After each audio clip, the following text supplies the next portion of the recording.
Greetings sailors and welcome back to World of Warships and a Patreon replay, and also me doing a video after a bit of a rubbish mental health week overall, but you know, feeling a bit better now. I did at least record like 4 separate replays, so I've got this bunch of footage sat on my drive that I just now need to actually do something with, and this is one of them. Now this is going to be a bit of a blowout game as far as how the enemy team performs, but PointyHairedJedi himself is going to do pretty well, as you shall see. And it's also a nice look at the capabilities of the Baltimore, the US Tier 8 heavy cruiser. And I do rather like the US heavy cruisers. Yes, hello Sam.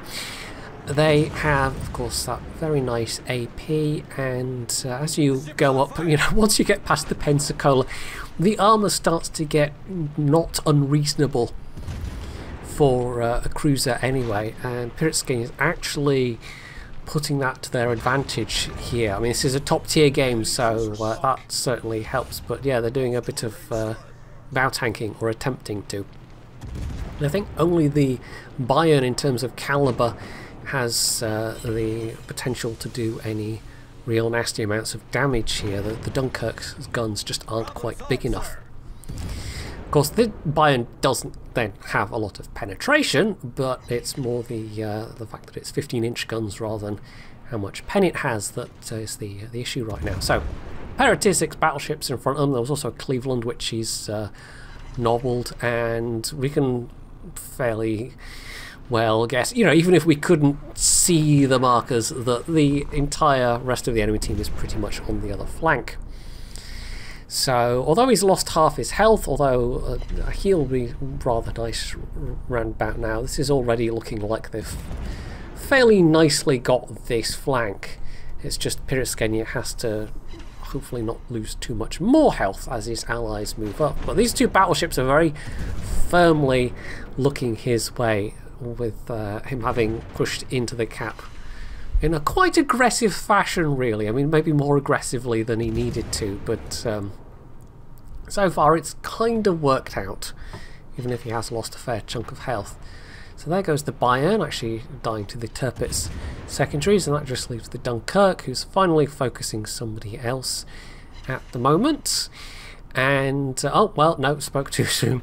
And now we've actually got somebody else looking his way as well. So whatever cruiser that was what's that, Budioni, that was coming over this way, seems to be have been looking at him at least for a moment. And there might also be yeah, in fact that's SAP shells we saw coming in there. So the Amalfi seems to have come over this side as well.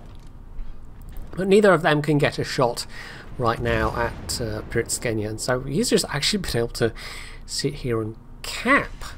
This Dunkirk isn't particularly focusing any one target. I think they're panicking a bit because they're in a situation where they can't really get away, they're a bit doomed, and instead of trying to focus down one target, which is generally the thing you want to do if you do find yourself in that kind of situation, is you pick whoever's the lowest health or highest value as an enemy target, which isn't necessarily always the same thing, and try and take them down. And if they'd switched to HE, they might actually have been able to wear away, in the time that they were alive, wear away PointyHairedJedi's health, remaining health. But as it was, no, they were splitting their fire all kinds of ways, and so that obviously didn't work out for them.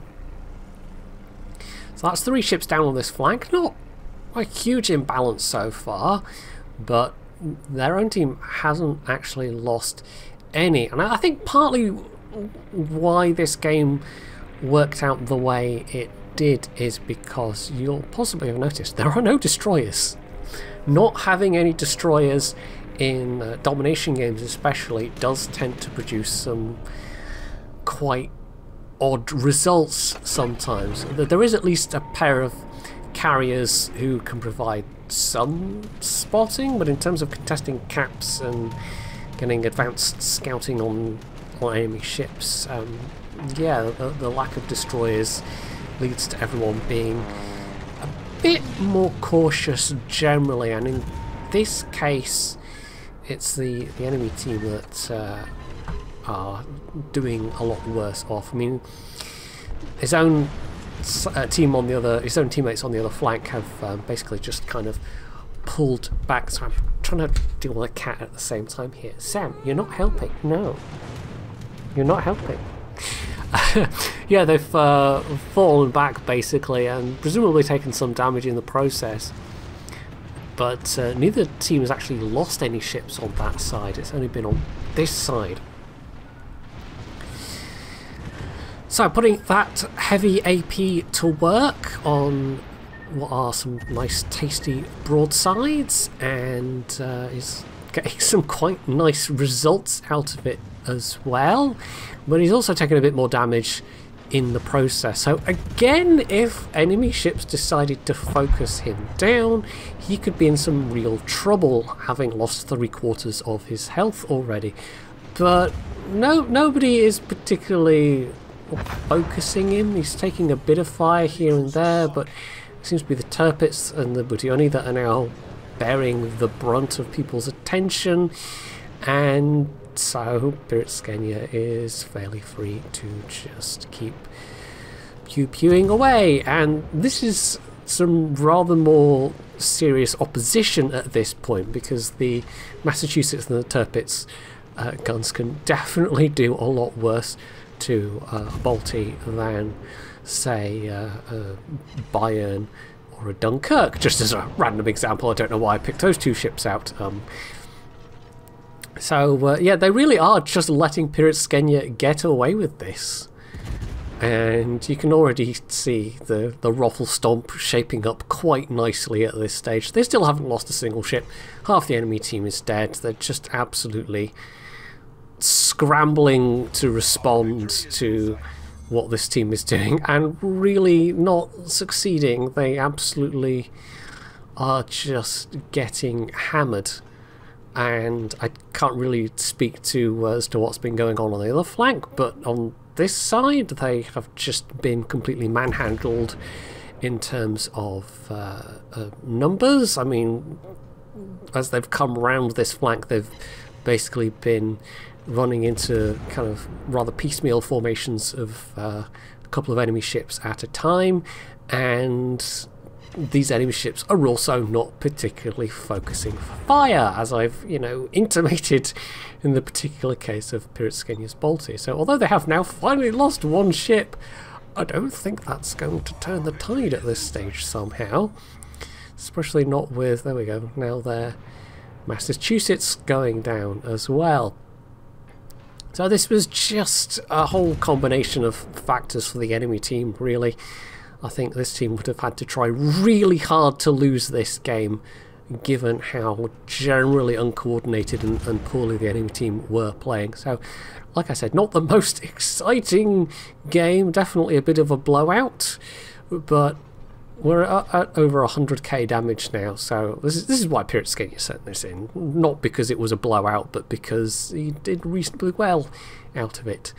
And to some extent, to a large extent, I think that was because the enemy team just let him get away with it. So there's not a lot left now. We've lost one more ship, but again, not going to make a difference at this stage. And all that there is left on the enemy team is Nelson, the Galissoniere that just killed that Budyonny, and the Vesa, who is off hiding at the edge of the map. And they don't have a lot of time left now to maybe take out these enemy ships. I mean, the Galissoniere obviously is the least likely to survive with the armour that they have. But yeah, there's just over, there's over 900 points now, so there's just not a lot of time left. But PointyHairedJedi is giving it a go anyway. I mean, the Galissoniere is in range, so he might as well, and actually does get in with yet another citadel. I'm not sure why the replay is derping a bit here, by the way, or if that's even the replay, or if it's my recording of the replay, or if it's just the preview render of the replay. It might end up rendering absolutely fine, and you'll all have absolutely no idea what I'm talking about, because that happens sometimes. Anyway, you don't really care about that. He gets the Nelson for the 4th and final kill, and the Vesa does, alas, survive, but still nearly 110k damage is a pretty solid result for this ship, and 1900 base XP as well. And they only lost 2 ships out of that, and they were both bottom tier. So yeah, so much for that enemy team. In fact, one of the enemy team's tier 8s, the Massachusetts, was second from last, so yeah. Not the most competitive game I've ever seen, but I do like these cruisers, as I've said, so I just figured I'd give this one a showcase anyway. And because, you know, it's a Patreon supporter replay, there's that as well. It is one sent in by the people that, oh, you know, support the channel and allow me to keep doing this thing where I make videos and derp around and play video games. Because who needs a real job, right? Except, yeah, no. There are times when a regular paycheck would be, you know, reliable income would be a nice thing. But I suppose for lots of people at the moment that's not necessarily a given, even if they do have, air quotes, a real job, just with all of the fun that's going on in the world at the moment. But, you know, we do at least have now the light at the end of the tunnel somewhat in the form of the vaccine rollout, and that's actually been happening here in terms of, you know, friends and relations getting theirs. So yeah, it's all happening at least in this country reasonably quickly, which is somewhat reassuring, I guess, compared to the usual state of affairs when it comes to the government trying to do anything. But anyway, I should probably wrap things up here now before I just keep rambling on for another 5 minutes. So that's it for this replay. Hopefully you enjoyed the video, and if you did, you can do all the usual things down underneath it. And of course, as always, stay tuned for more.